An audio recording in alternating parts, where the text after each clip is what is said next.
ರಾಜ್ಯ ಕಾಂಗ್ರೆಸ್ ಸರ್ಕಾರ ಆರ್ಟಿಸಿ ಸೇರಿದಂತೆ ಬಸ್ ದರ ಎಲ್ಲದನ್ನ ಕೂಡ ಏರಿಕೆ ಮಾಡಿದೆ. ಸಿದ್ದರಾಮಯ್ಯನವರನ್ನ ಅವರು ಹಿಂದುತ್ವ ಅಂದ್ರೆ ಅಷ್ಟಕ್ಕೆ ಅಷ್ಟೇ ಅಂತ ಹೇಳಿ ಸಿಟಿ ರವಿ ಸಿದ್ದರಾಮಯ್ಯನವರ ವಿರುದ್ಧವಾಗಿ ಆಕ್ರೋಶವನ್ನ ಅವರು ಹಾಕಿದ್ದಾರೆ. ಈ ಬಗ್ಗೆ ಒಂದು ಬ್ರೇಕಿಂಗ್.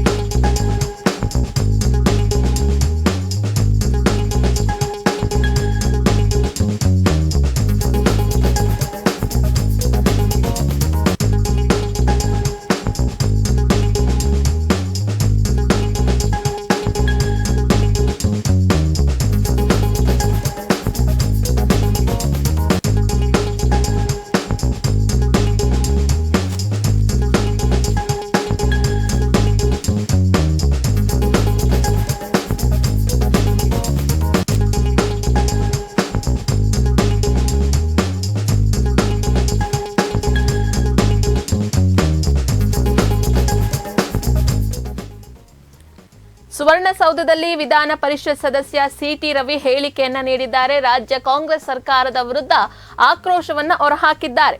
ಈ ಸರ್ಕಾರ ಆರ್ಟಿಸಿ ಬಸ್ ದರ ಸೇರಿದಂತೆ ಎಲ್ಲದನ್ನ ಏರಿಕೆ ಮಾಡಿದೆ.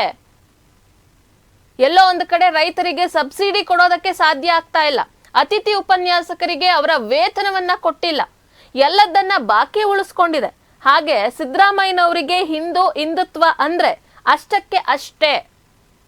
ಎಲ್ಲದರ ಮೇಲೂ ಬೆಲೆ ಏರಿಕೆಯನ್ನ ಮಾಡಿದ್ದಾರೆ. ಇದನ್ನ ನಾವು ಇವತ್ತಿನ ದಿನಗಳಲ್ಲಿ ನೋಡಬಹುದಾಗಿದೆ. ಯಾವುದನ್ನು ಕೂಡ ಉಳಿಸಿಲ್ಲ. ಹಾಲು ಉತ್ಪಾದಕರಿಗೆ ಸಹಾಯಧನ ಇಲ್ಲ. ಖಜಾನೆ ಖಾಲಿಯಾಗಿದೆ. ಸರ್ಕಾರದಲ್ಲಿ ದುಡ್ಡೇ ಇಲ್ಲ.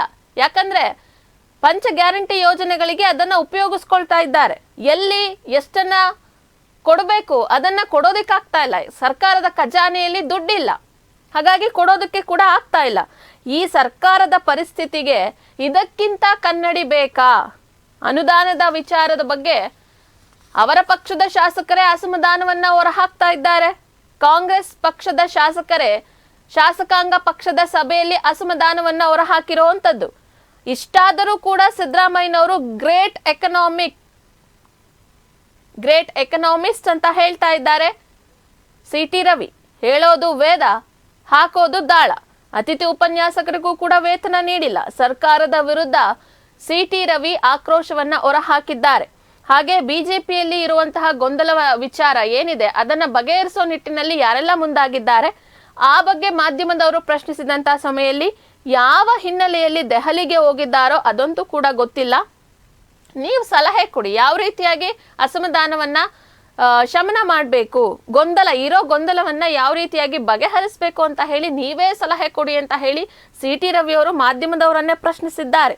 ಜನವರಿಯಲ್ಲಿ ಎಲ್ಲವೂ ಗೊಂದಲ ಬಗೆಹರಿಯುತ್ತೆ, ಯಾವುದೇ ಗೊಂದಲ ಬಿಜೆಪಿಯಲ್ಲಿ ಇರಲ್ಲ ಅಂತ ಹೇಳಿ ರಮೇಶ್ ಜಾರಕಿಹೊಳಿ ಅವರು ಮಾಧ್ಯಮಗಳ ಮುಂದೆ ಮಾತನಾಡಿದ್ರು. ಈ ವಿಚಾರವಾಗಿ ಪ್ರಶ್ನಿಸಿದಂತಹ ಸಮಯದಲ್ಲಿ ಆ ಹೇಳಿಕೆ ಕೊಟ್ಟಿರೋದು ಯಾರು? ರಮೇಶ್ ಜಾರಕಿಹೊಳಿ. ಅವರನ್ನೇ ಕೇಳಬೇಕು, ನಾನು ರಮೇಶ್ ಜಾರಕಿಹೊಳಿ ಅಲ್ಲ ಅಂತ ಹೇಳಿ ಅಲ್ಲಿಂದ ಹೊರ ನಡೆದಿದ್ದಾರೆ ವಿಧಾನ ಪರಿಷತ್ ಸದಸ್ಯ ಸಿಟಿ ರವಿ. ಈ ವಿಚಾರದ ಬಗ್ಗೆ ಸಿಟಿ ರವಿ ಮಾತನಾಡಿದ್ದಾರೆ. ಇಲ್ಲಿದೆ ನೋಡಿ.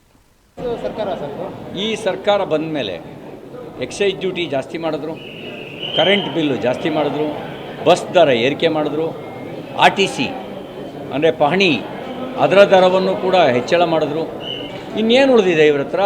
ಈಗ ಇದ್ರ ಮೇಲೆ ಒಂದು ತೆರಿಗೆ ಮೇಲೆ ತೆರಿಗೆ, ಎಲ್ಲೆಲ್ಲಿ ಟ್ಯಾಕ್ಸ್ ಹಾಕೋಕ್ಕಾಗತ್ತೆ ಅಂತ ಯೋಚನೆ ಮಾಡ್ತಾಯಿದ್ದಾರೆ. ಅದಕ್ಕೆ ಸಿದ್ದರಾಮಯ್ಯನವರೇ, ನೀವು ಗ್ರೇಟ್ ಎಕನಾಮಿಕ್ಸ್ಟು, ನಿಮಗೆ ಇನ್ನೊಂದು ಮಾತ್ರ ಬಾಕಿ ಇದೆ. ನಾನು ಸಲಹೆ ಕೊಡ್ಲಿಕ್ಕೆ ಬಯಸ್ತೇನೆ. ಔರಂಗಜೇಬು ಬಾದ್ಶಾ ಇದ್ದಾಗ ನಾನ್ ಮುಸ್ಲಿಮ್ಸ್ ಮೇಲೆ ಜಜಿಯಾ ಅಂತ ಒಂದು ತೆರಿಗೆ ಹಾಕಿದ್ನಂತೆ ಹಿಂದೂಗಳ ಮೇಲೆ. ನೀವು ಅದೊಂದು ತಲೆಗಂದಾಯ ಹಾಕ್ಬಿಟ್ರೆ ನಿಮ್ಗೆ ಹೆಂಗೂ ಹಿಂದುತ್ವ ಅಂದರೆ ಅಷ್ಟಕ್ಕಷ್ಟೇ. ಅದೊಂದು ತೆರಿಗೆ ಹಾಕಿಬಿಟ್ರೆ ಎಲ್ಲದರ ಮೇಲೂ ತೆರಿಗೆ ಹಾಕಿದಂಥ ಒಂದು ಕೀರ್ತಿ ಅಂತಿರೋ ಅಪಕೀರ್ತಿ ಅಂತಿರೋ, ನಿಮ್ಮನ್ನು ಹೊಗಳವರೆಲ್ಲ ಹೊಗಳಭಟ್ರೆಲ್ಲ ಕೀರ್ತಿ ಅಂತಾರೆ, ಜನ ನಿಮ್ಮನ್ನು ಅದನ್ನು ಅಪಕೀರ್ತಿ ಅಂತಾರೆ. ಅಪಕೀರ್ತಿ ನಿಮಗೆ ಪ್ರಾಪ್ತಿಯಾಗುತ್ತೆ. ಇನ್ಯಾವುದೂ ಉಳಿಸಿಲ್ಲ ನೀವು. ಇಷ್ಟೆಲ್ಲ ತೆರಿಗೆ ಹೆಚ್ಚಳ ಮಾಡಿದ ಮೇಲೂ ಕೂಡ ಹಾಲು ಉತ್ಪಾದಕರಿಗೆ 8 ತಿಂಗಳಿಂದ ಅವ್ರಿಗೆ ಕೊಡಬೇಕಾದ ಸಬ್ಸಿಡಿನೇ ಕೊಟ್ಟಿಲ್ಲ. 5 ರೂಪಾಯಿ ಸಬ್ಸಿಡಿ ಕೊಡಬೇಕಿತ್ತಲ್ಲ, ಕೊಟ್ಟಿದ್ದಾರೆ ಕೇಳಿ. ಯಾಕೆ ಅಂದರೆ ಖಜಾನೆ ಖಾಲಿ, ಡೆವಲಪ್ಮೆಂಟಿಗೆ ದುಡ್ಡಿಲ್ಲ. BJP MLAಗಳು ಡೆಲಿಗೇಷನ್ ಹೋಗಿ ಅಭಿವೃದ್ಧಿಗೆ ಹಣ ಕೊಡಿ ಅಂತ ಕೇಳೋದು ಮಾತ್ರ ಅಲ್ಲ, ಕಾಂಗ್ರೆಸ್ ಶಾಸಕಾಂಗ ಪಕ್ಷದ ಸಭೆಯಲ್ಲಿ ಕಾಂಗ್ರೆಸ್ MLAಗಳು ಹೋಗಿ ಪ್ರಶ್ನೆ ಮಾಡಿದ್ರು, ನಾವು ಹೆಂಗೆ ಮುಖ ತೋರಿಸೋದು ಜನರಿಗೆ, ನಾವು ಅಭಿವೃದ್ಧಿಗೆ ನೀವು ಹಣ ಕೊಡದೇ ಇದ್ದರೆ ನಾವು ಹೆಂಗೆ ಮುಖ ತೋರಿಸೋದು ಅಂತ ಅವರೇ ಜನ ಪ್ರಶ್ನೆ ಕೇಳಿದ್ರೆ ನಾವೇನು ಉತ್ತರ ಕೊಡೋದು ಅಂತ ಶಾಸಕಾಂಗ ಪಕ್ಷದ ಸಭೆಯಲ್ಲಿ ಕೇಳ್ತಾರೆ. ಅಂದರೆ ಈ ಸರ್ಕಾರದ ಪರಿಸ್ಥಿತಿಗೆ ಇದಕ್ಕಿಂತ ಕನ್ನಡಿ ಹಿಡಿಬೇಕಾದ ಅವಶ್ಯಕತೆ ಇಲ್ಲ. ಖಜಾನೆ ಖಾಲಿ, ಅಭಿವೃದ್ಧಿ ಗೋತ, ಮಿಲ್ಕ್ ಪ್ರೊಡ್ಯೂಸರ್ಸಿಗೆ, ಹಾಲು ಉತ್ಪಾದಕರಿಗೆ ಸಬ್ಸಿಡಿ ಕೊಡೋ ಯೋಗ್ಯತೆ ಇಲ್ಲ. ಅಷ್ಟು ಮಾತ್ರ ಅಲ್ಲ, ಅಂತ್ಯ ಸಂಸ್ಕಾರಕ್ಕೆ BJP ಸರ್ಕಾರ ಇದ್ದಾಗ 5,000 ರೂಪಾಯಿ ಕೊಡ್ತಿತ್ತಲ್ಲ, ಅದನ್ನೂ ನಿಲ್ಲಿಸಿದ್ದಾರೆ ಅಂತ್ಯ ಸಂಸ್ಕಾರಕ್ಕೆ. ಇವತ್ತು ಹಿಂದುಳಿದ ವರ್ಗದ ಸಮುದಾಯ, ಅವು ಹಿಂದುಳಿದ ವರ್ಗದ ವಿವಿಧ ನಿಗಮಗಳಿಗೆ ಇವರೇನು ಸ್ಕೀಮ್ಗಳು ಕೊಡ್ತಾಯಿದ್ರಲ್ಲ, ಗಂಗಾ ಕಲ್ಯಾಣ ಇರ್ಬೋದು, ಸ್ವಯಂ ಉದ್ಯೋಗ ಇರ್ಬೋದು, ವಾಹನ ಖರೀದಿ ಇರ್ಬೋದು, ಅದಕ್ಕೆ ಹಣ ಬಿಡುಗಡೆ ಮಾಡಿಲ್ಲ ಅಂತ ಇವತ್ತು ರಾಜ್ಯದ ಉದ್ದಾಗಲಕ್ಕೂ ಭಾರತೀಯ Janata party OBC Morcha strike ಮಾಡ್ತಾಯಿದೆ. ಆದರೆ ನೀವು ಅಲೆಮಾರಿ ಸಮುದಾಯಕ್ಕೆ ಹೋದ ಸರಿ ನಾವು 150 ಕೋಟಿ ಕೊಟ್ಟಿದ್ವಿ, 1 ರೂಪಾಯಿ ಕೂಡ ಕೊಟ್ಟಿಲ್ಲ. ಇದು ಈ ಪರಿಸ್ಥಿತಿ. ಇದು ದುಡ್ಡು ಯಾವ